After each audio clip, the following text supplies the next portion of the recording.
Assalamualaikum dan salam sejahtera. Saya Adenin dari kru Al-Iman TV, TVPSS SK Padang Mengkuang, Malang, Terengganu.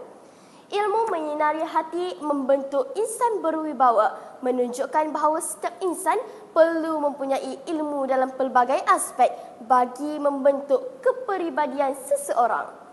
Kepesatan teknologi kini menjadi pemangkin masa hadapan lebih tercabar dalam menempuh teknologi kini. Dengan ini, kami bawakan kepada anda pertandingan video kreatif bertemakan ilmu di hati, teknologi memperkasa generasi.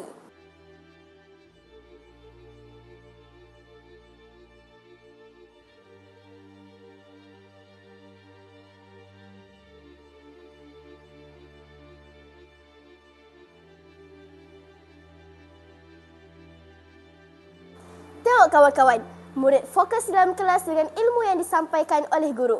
Mereka tidak bercakap mahupun membuat bising di dalam kelas kerana mereka mementingkan ilmu. Sesungguhnya ilmu penyuluh hidup mereka nanti. The branches with bullet points. Okay, bullet points tu what does it mean, bullet point? The first the dot. Okay, if you think that your mind math more towards word, this is the example that you can do.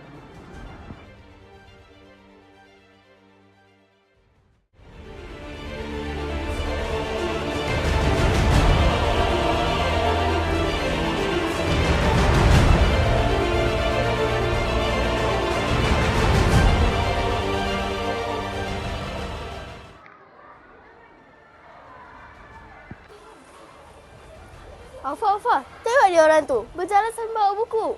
Yelah, sekarang ni kan waktu rehat. Baguskan mereka. Kawan-kawan, inilah contoh teladan yang baik, menggunakan masa untuk mencari ilmu.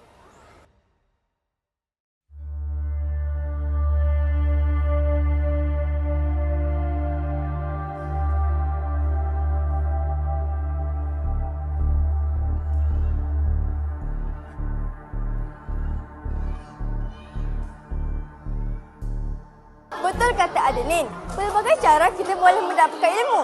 Di sini, saya ingin menyatakan ilmu juga boleh dicari dan boleh dijadikan rujukan dengan menggunakan komputer. Murid di sini sentiasa menggunakan komputer untuk menambah ilmu pengetahuan dan pembelajaran. Ilmu boleh dicari di mana-mana.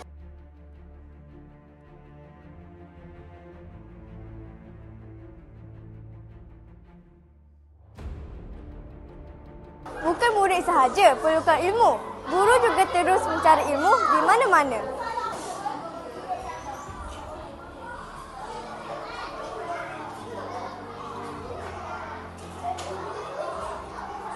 Sebagai contoh, Cikgu Afiq, guru bahasa Inggeris di sini, betul-betul lumus mencari ilmu dalam proses PDP yang akan dijalankan sebentar nanti.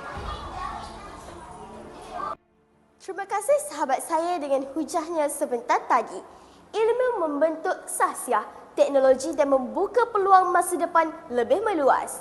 Dengan ini, marilah bersama kita melahirkan generasi cilik ilmu dan berdaya saing tanpa menoleh ke belakang lagi.